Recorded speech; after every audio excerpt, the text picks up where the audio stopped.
Nous arrivons près de la Terre. Voyons ce que donne la première analyse.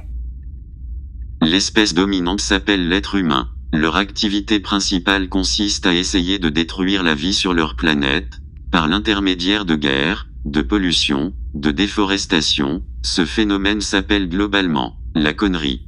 L'espèce est divisée en deux, les hommes et les femmes, qui s'accouplent pour donner des petits humains. La femme est composée d'une tête à l'intérieur de laquelle sont stockés la date des soldes et les vieux dossiers à ressortir en cas de dispute. La bouche permet d'émettre des sons souvent incompréhensibles pour l'homme, ainsi que des insultes envers les autres automobilistes. Les oreilles lui permettent d'entendre ce qu'elle a envie d'entendre. La poitrine sert à nourrir les petits humains et est souvent malaxée par l'homme pour une raison indéterminée, ce qui a pour conséquence d'étirer cette partie avec le temps.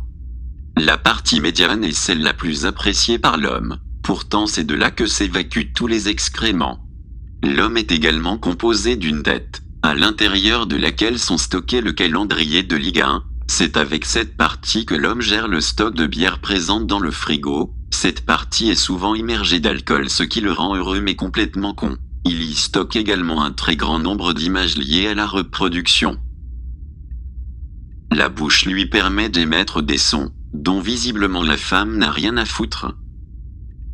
Les oreilles semblent déficientes. Il est incapable d'entendre quand les enfants pleurent la nuit, ou quand sa femme lui demande quelque chose. Le torse est soumis à une grande évolution avec l'âge. La partie médiane semble influencer le reste du fonctionnement global de l'individu. L'homme semble souvent se plaindre que la femme tente de lui détruire cette partie. Il répète chaque jour qu'elle lui casse les couilles.